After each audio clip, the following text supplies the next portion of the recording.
What is going on, guys? Welcome back to the Tinted Visors podcast. This is episode 29. It's been a while, but we are back. Today for you, we have the recap of the Stanley Cup Finals that wrapped up earlier this week. We've got some news to talk about with you guys. Then we're going to go into the awards. And then finally, we're going to wrap things up with a mock draft with the entry draft happening tomorrow. But with that being said, let's get things going. You know she wild inside emoji, you got a frown. Tomato to my head. Before we get things going, of course, we're going to do a card of the day.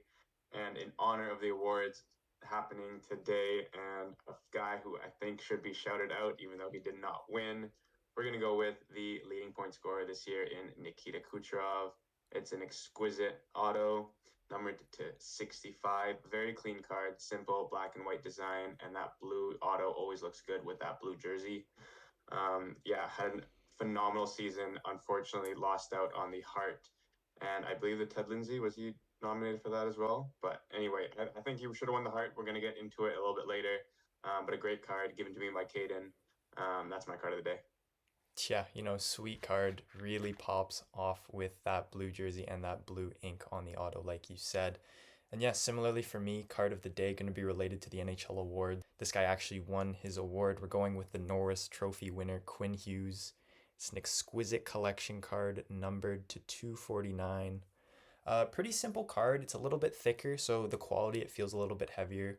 Like the look of it, the rookie card is always something that is going to be a little bit more expensive, but I'm pretty sure I got this one on a bid off eBay for a reasonable price.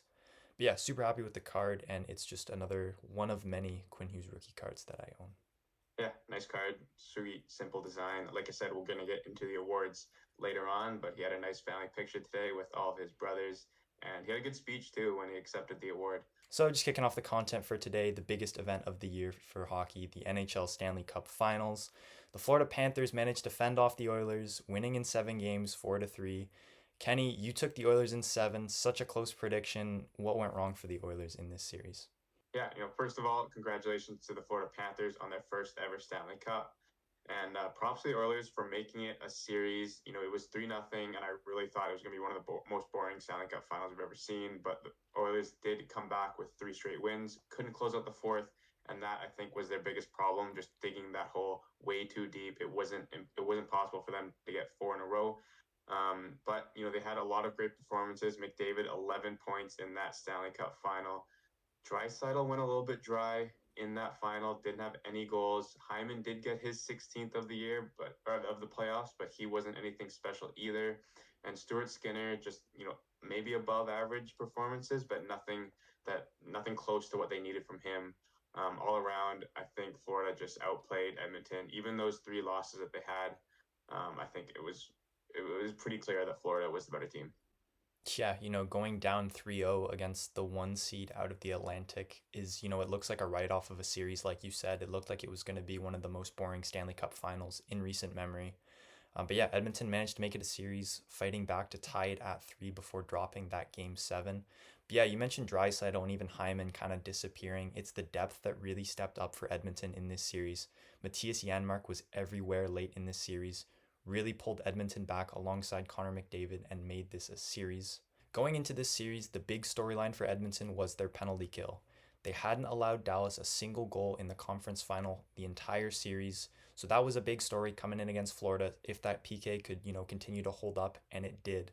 A fun fact I saw about this series, Kenny, is that Edmonton actually outscored Florida on Florida power plays. Edmonton managed 2 shorthanded goals in the series, while Florida only managed 1 power play goal. Just an absolutely absurd stat, and it was pretty cool, especially for Edmonton fans, to see that penalty kill hold up.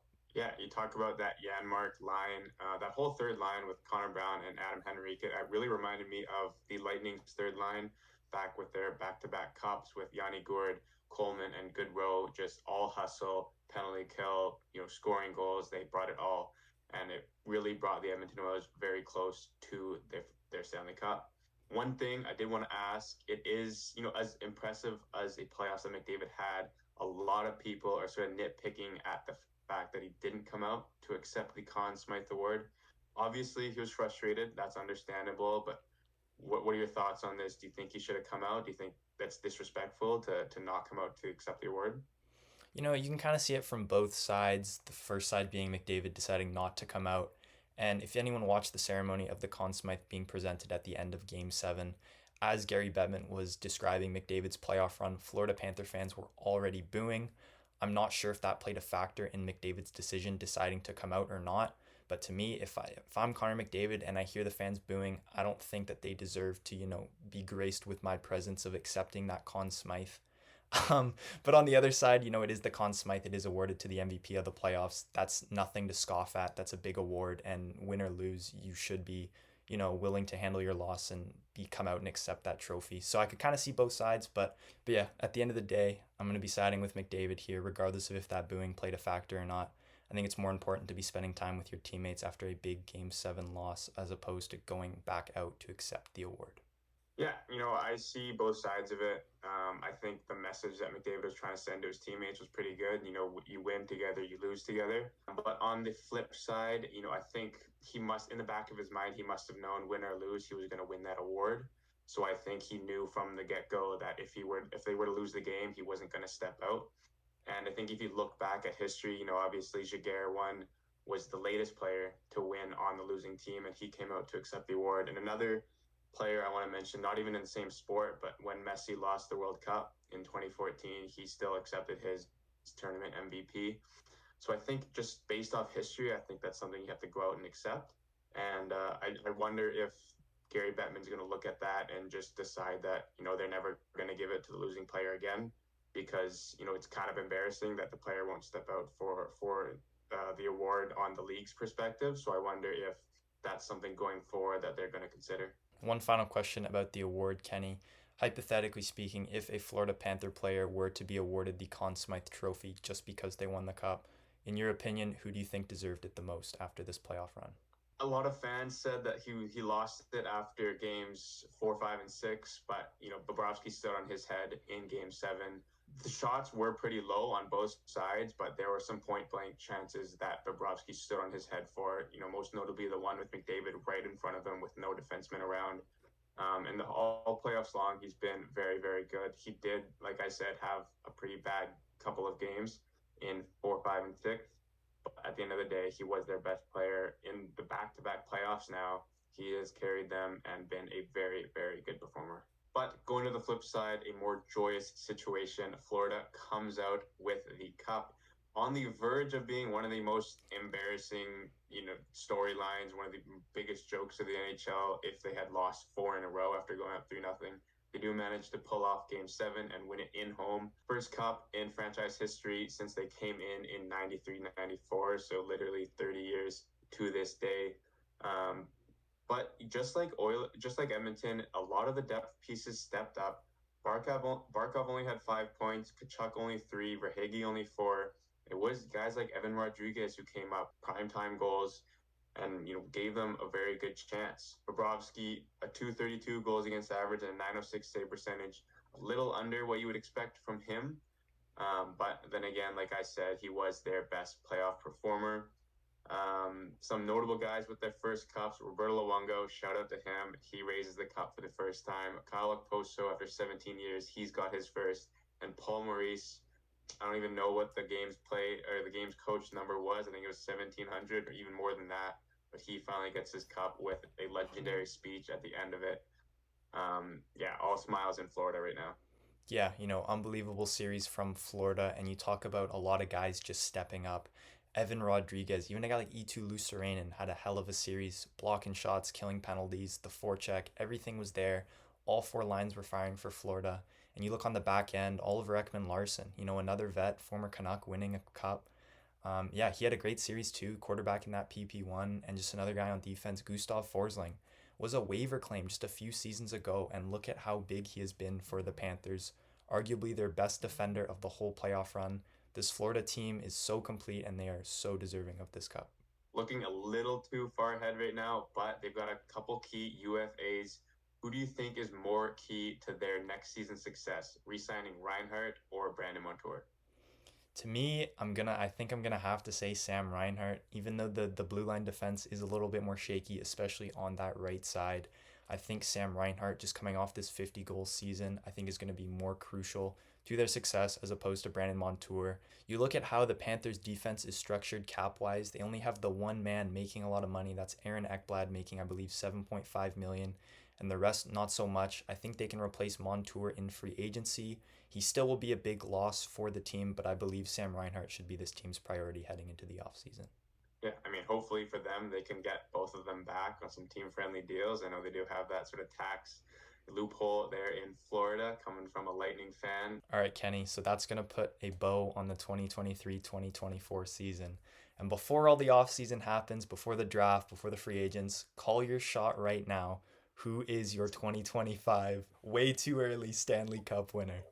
With all the reports that are coming out and the success that they had this season, I think I'm gonna go with the Rangers. I feel like that's one of the more safer picks. They do talk about getting Gensel or even bringing Patrick Kane back. So I'd love to see them make a big splash this offseason, maybe move on from some long-term contracts. But I think that team is built for a cup. And with Shesterkin's deal coming up after next season, they kind of have to win now. Yeah, totally agree with that pick. And, the Sharks did them a favor just a couple weeks ago, claiming Barclay Goodrow off of waivers. So they have some cap space to work with to improve an already President Trophy winning team. On my side, what kind of Canucks fan would I be to not say that the Vancouver Canucks are going to win the 2025 Stanley Cup? It's pretty early into the offseason, but we'll get into it in a bit. We've already offloaded Mikheyev, re-signed Joshua, Bluger, Hronik. It's looking up for this young Canucks team who, finished as the one seed in the Pacific. I am expecting a little bit of regression, but with this newly gained playoff experience, I think we can make a run next year and, hopefully win the cup when it's all said and done. So, like I said, guys, it has been a while since our last episodes. There is, a handful of news to touch upon. We're going to start with the Canucks. I'm going to throw it to Caden, but there has been a few re-signings as well as one trade. Which move has been your favorite, and can you touch upon all of them? Yeah, Canucks have been busy early on in this offseason, and my favorite move, I think, is going to be the Filip Hronik extension, signed for the full 8 years with an AAV of 7.25 million. And, there was a lot of controversy around this signing, and some were freaking out about it, calling it an overpay. But to me, I think this is a really solid signing. Filip Hronik is only 26 years old, so this contract will carry through his prime. And, the Canucks for a very long time were always talking about a right shot D-man and how we needed a right shot D-man, someone to replace Chris Tanev alongside Quinn Hughes. And, we traded for Hronik. This is our guy. And he filled that role really perfectly. And if he's anything like he was the first half of this last season, I think it's a steal of a contract, and I think it's going to age really well. But yeah, dumping Mikheyev and Lafferty along with a second to the Hawks for picking up a fourth round pick, I think it's a great move. That Mikheyev contract needed to go. He was not meeting expectations. And in that move, it freed up the cap space to allow us to re-sign not only Dakota Joshua, but also Tyler Myers. Getting both. Dak took a pay cut to stay, which says a lot about, what these players think of Vancouver and how they see the success going forward.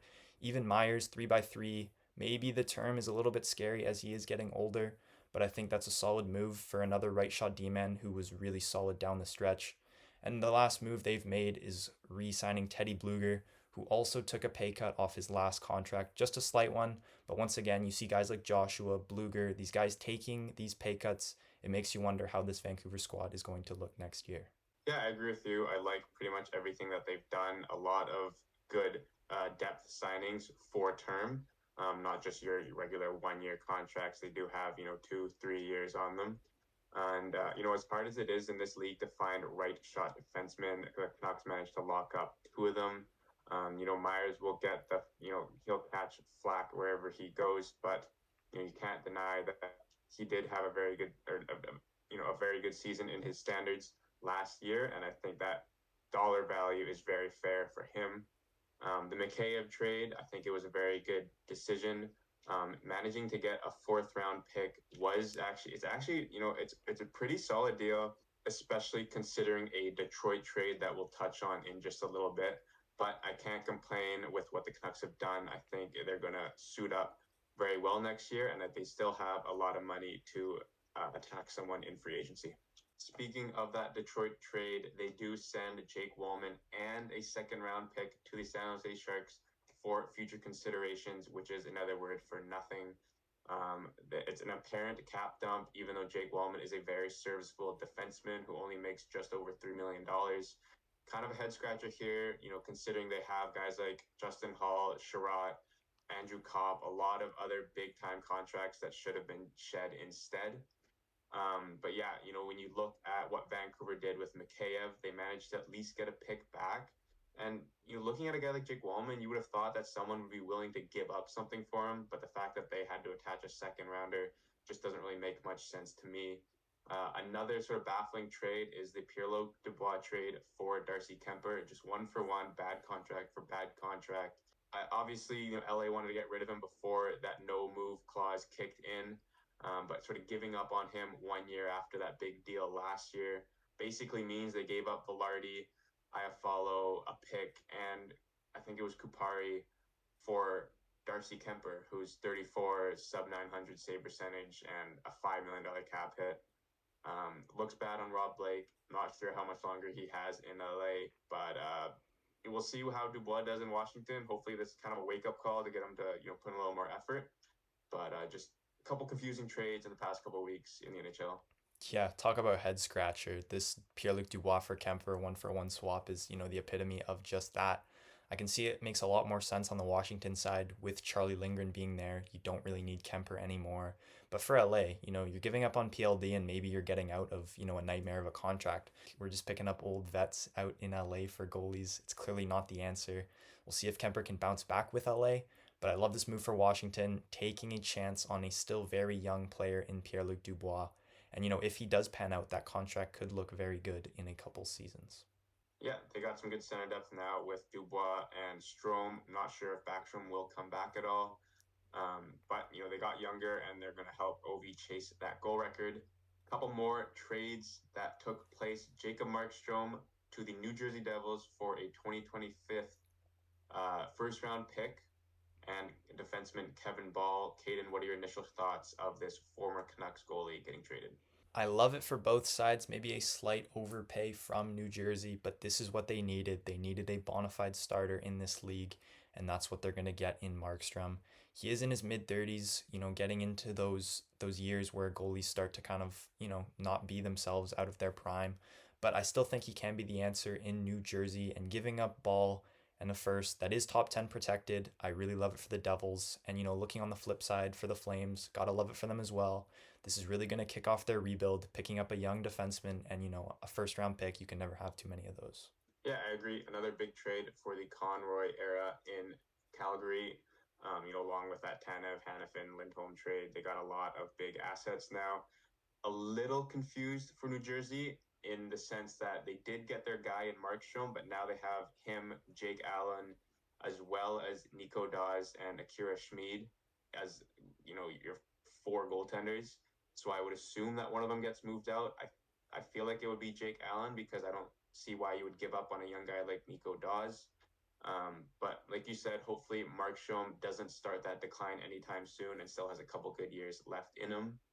And then the next goaltender that got traded, bit of a lopsided one. You just talked about win-win. This one's a little more evident on who won. It is the Linus Ullmark trade as Boston moves him to Ottawa for forward Mark Kastelik, the 25th overall pick in this year's draft, and Jonas Korpisalo with $1 million retained, but that still leaves him with a $3 million cap hit. Caden, what are your thoughts?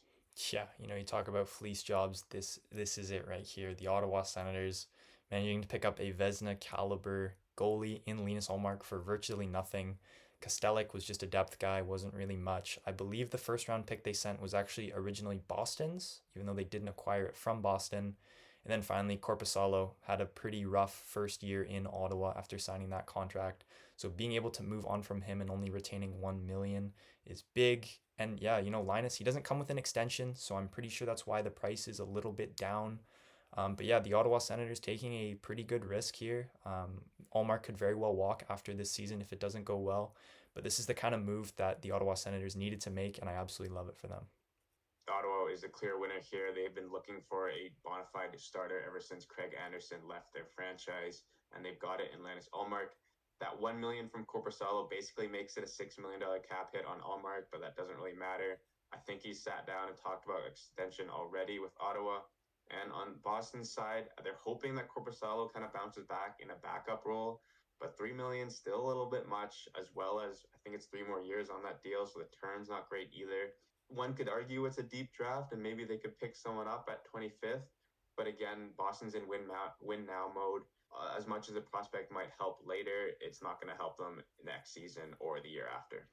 Yeah, and if you're a Bruins fan, you gotta hope that this move is just the first of another one or another two moves, and Korpisalo and that pick get used for something else that can help the Bruins win right now.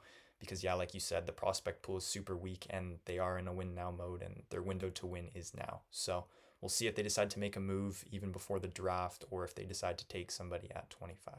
Speaking of prospects, a couple in the league with some news. Rutger McGroarty is decided that Winnipeg is not the ideal area for him to grow his game. It's kind of confusing there. I don't really know where this is coming from. It seems like a lot of players are taking it personal when teams don't want to sign them on for their playoff run, even though that roster is what got them in the playoffs. Why wouldn't they run that roster in the playoffs? I've already voiced my opinion on players sort of dictating where they go so early in their career.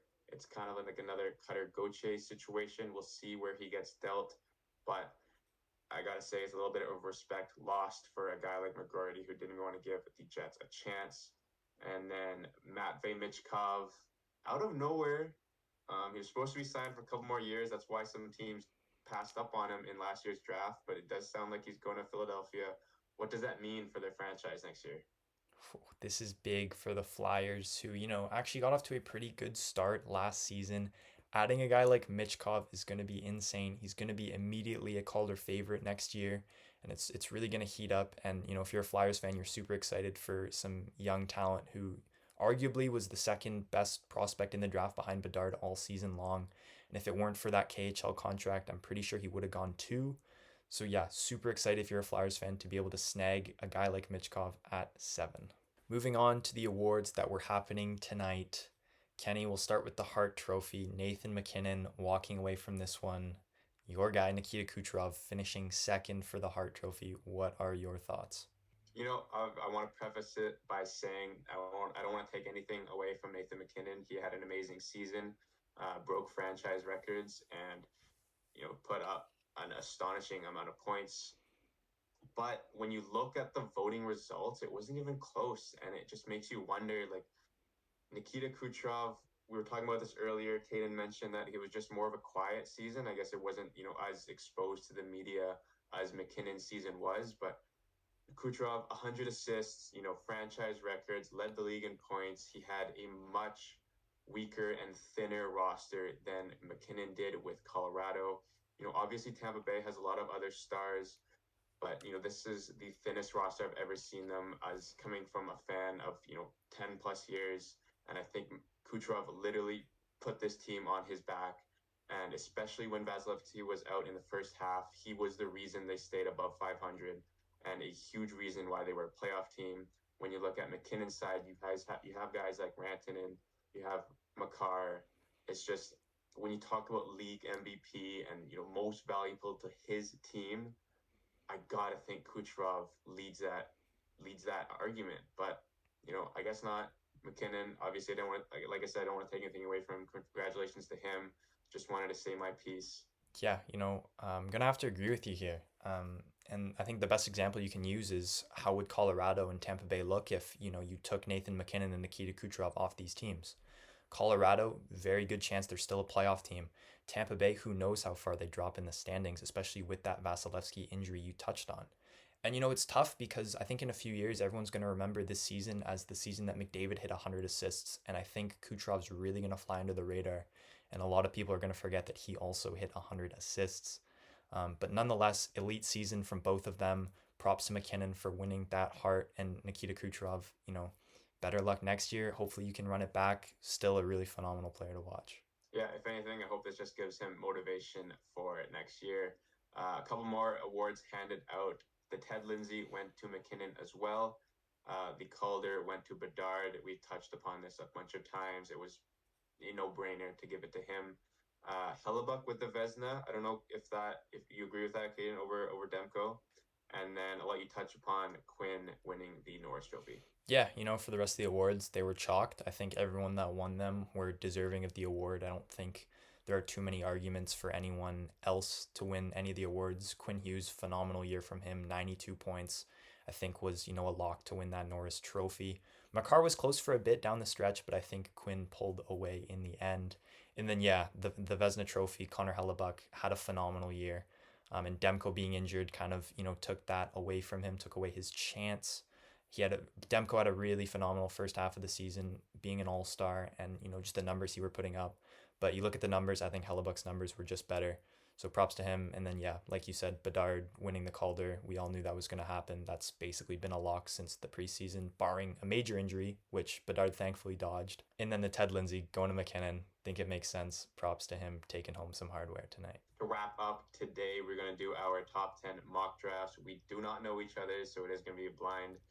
And we're going to start by saying we don't know how to pronounce some of their names, so bear with us. We're starting at number 1. San Jose's got the pick, and it's a no-brainer. It's Macklin Celebrini, the best player in this draft. He's going to be their franchise player, joined by guys like Will Smith already with the San Jose Sharks. They are going to be a very exciting team to watch, and Macklin Celebrini will be the main reason why. Yeah, going over to mine, no brainer. There's just like not even another pick you could even think of. It's Macklin Celebrini in the 1. Seemingly bust proof.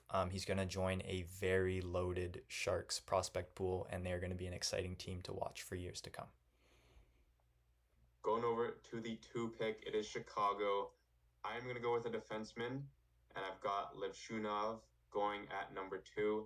I think, with some already drafted guys in the organization, they've got a lot of very good forwards. And I think they need someone to play with Kevin Korchinski and Nolan Allen in the future. And Levshunov seems like the perfect right shot defenseman for that. Yeah, in the 2 as well, as much as I would love to see the Blackhawks take Ivan Demidov, I do think they're going to opt for the defenseman as well and go with Lev Shunov as well out of Michigan State. Yeah, just another solid, really solid defensive prospect. I think he's going to be, like you said, be able to play with Kevin Korchinski in the future. Another can't miss prospect, even though I do believe Demidov is a better prospect. I think they opt for, positional value and go with Lev Shunov. Going to 3, the Anaheim Ducks. I actually have them opting for another defenseman. I'm going to have them taking Anton Silayev, a Russian defenseman. I think, same thing. They do have a lot of forwards, especially after trading for Cutter Gauthier. Taking Leo Carlson last year, I think what they needed is a defenseman. Once again, trading Jamie Drysdale for Cutter Gauthier. Silayev is a very good fit in Anaheim. Hopefully they can develop him and turn him into a stud. Wow. Okay, we've got our first change up on the board. I'm going to go with the guy you already mentioned. We're going to go with Demidov for the Anaheim Ducks. And the argument you made for defensemen, I'm going to make it for the forwards. I think Anaheim's already got some very solid defensemen with Minchukov, Luneau, and Zellweger already with the organization. And I think Demidov can really step up and excel with guys like Cutter Gauthier and Trevor Zegras, should he stay, and Leo Carlson, not to mention. But yeah, a very good forward. I have him going at number 3. In the 4 hole, I have the Columbus Blue Jackets taking easily the best winger in this draft, Ivan Demidov. The 18-year-old Russian has been unbelievable all season long. I think he's the second best prospect in this draft, and Columbus is ecstatic that he falls to them at 4. I have them taking Caden Lindstrom at 4. Okay. They have a plethora of defensive prospects in guys like Matejchuk, Kulemans, Juracek. So I think they go with a forward. And with Roslovic getting traded last year and Sillinger kind of taking a step back this year, I think they could really use center to come up and maybe even play wing with Fantilli. But those two will be a real 1-2 punch in Columbus. I will go with number 5. Maybe the first kind of off the board pick here. A little early for a guy like him. But I think Montreal goes with a forward here because I think they have too many defensemen. I think they actually kind of have to trade them. I'm going to go with Beckett Seneke at number 5. A little bit of a surprise there, but, great forward, good right wing. I feel like in a couple of years he could be a great second line, maybe even bumping Cole Caulfield back. But I think he will be a good pick for Montreal. Yeah, and I think there were even rumors that the Ducks were considering taking Senecki at 3, which is crazy. So me, I think I'm gonna go a little bit off the board here too, compared to just other final mock drafts for the Montreal Canadiens. I think one of the biggest risers of the year, I have the Canadiens taking Tej Aginla out of the WHL.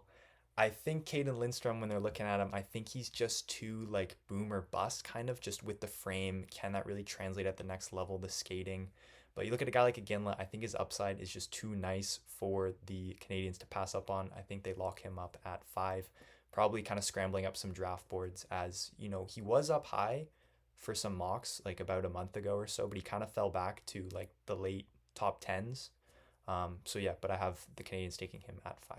Yeah, to be honest, I think wherever Aginla goes, I think that's a good pick. Whether it's 3, whether it's 5, whether it's 10. When you get him, you're going to get a hardworking player. It's just in his blood.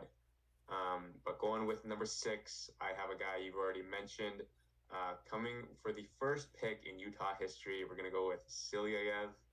I think they are in need of just a franchise defenseman. I think he can fit the bill for that. Obviously, moving on from Chikrin a couple years ago, and their best defenseman right now being a guy like Sean Durzi. Obviously, no hit to him, but I think Silyayev can be their franchise cornerstone defenseman for the future. You've already got guys like Cooley and Keller up front, so no need to take a forward here. Yeah, completely agree with the logic behind taking a defenseman. And as much as Arizona loves their, Russian or European defensemen, they're off the board in my scenario. So I have them taking a different defenseman. I have them taking Sam Dickinson of the London Knights at 6. Super high hockey IQ, puck moving defenseman. Everything he does, you love having that in a defenseman. And like you mentioned, the forwards, I think they do need a nice, blue chip defensive prospect, and Sam Dickinson fits the bill. Coming in at 7, it is the Ottawa Senators. And I think here, considering where they are and their window to win, I think here is where they take that risk. And I think they take Caden Lindstrom at the 7. Boom or bust potential. These guys are in every draft and they always go towards the top. So maybe he gets snagged even earlier. But to me, I think Ottawa takes that risk and takes him at 7.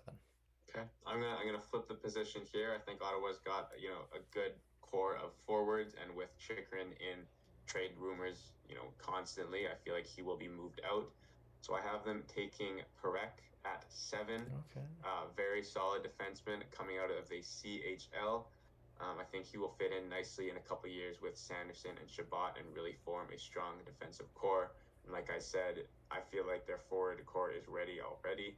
So I don't think they need any forwards here. You mentioned him. I have him going at 8 to the Seattle Kraken, Zane Perek. Just an offensive force. He plays a lot like Cale Makar. Not saying he's going to be the next Cale Makar, but his play style very similar to that of Makar. I think the Seattle Kraken are extremely happy to be able to pick him up in the 8 hole. With Seattle, I also have them taking a defenseman. No need here for a forward, I don't think. They've got their young guy already in Matty Beniers. Even Jaeger Furcus is going to be a good forward for them. So I have them taking Zeev Buyum here. Just a great defenseman out of college hockey, and I think he can be a very good player for them in the future. Going with number 9, we have Calgary. I opted for a defenseman here, but I think they could go either position. I'm going to go with Sam Dickinson. Like you mentioned, a very tall, towering defenseman, very good with the puck. I did give a shout out to Iginla because I feel like that would be a very heartwarming pick should they bring him home. But I would go with Dickinson at 9 with Calgary. In the 9, I have the Calgary Flames taking a winger here and opting for Beckett Senecki out of the OHL.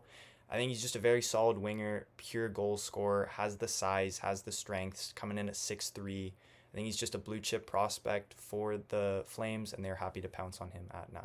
And finally, wrapping it up, New Jersey at 10. They have been dangling the pick in front of Carolina, I've heard, for Jake Gensel. So who knows if they actually pick at 10. But I have them going with a forward, just with guys like Luke Hughes and Nemec already there, and Hamilton signed long-term. I think they go for a forward here. It's between 2 for me. I think they could not go wrong with a guy like Iginla. But, he needs to round out the rest of his game, but the goal scoring is definitely there. I could see them going with Cole Yzerman. He's obviously fallen quite a few spots since, a year ago, I think, when they did, draft boards. The goal scoring is next level with him. As long as he rounds out the rest of his game, he could fit in nicely. especially with guys like Alex Holtz kind of taking a step back or just not developing as much as quickly as they'd like. Finally we link up for one more of the same in the 10 hole. I also have New Jersey taking Cole Eiserman. You talk about that shot, it's unbelievable. And it's not, the questions aren't about the shot, but it's about the rest of his game, and that's why he's shot down so far on some draft boards. He has the potential to be one of the best players in this draft, and I think New Jersey sees that, they recognize that, and they think they can develop him. I think they take him at 10. That wraps up our top 10 mock draft. By the time this episode goes out, it most likely will be out of date. So you guys can let us know how we did in the comments. We will for sure be taking a look back and seeing how right we were. But that is our mock draft. But yeah, guys, that wraps up our episode today.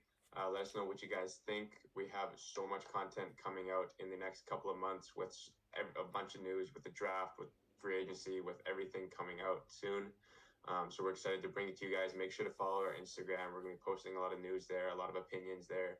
Yeah, not only are we kind of mixing up the content in terms of posting more about the news and stuff, we're going to be doing some IRL content, doing some interviews with some people. We're even going to be bringing in a potential guest speaker for an episode. We're going to see how that goes. But yeah, guys, a lot of changes coming. We're totally going to mix it up this off season, and we're really excited to share it with you guys. So make sure you stay tuned, follow us on all our socials, and we will see you guys in the next episode. She wild inside emoji, you got a friend. Tomato to my haters, hope you get lost and you don't get found.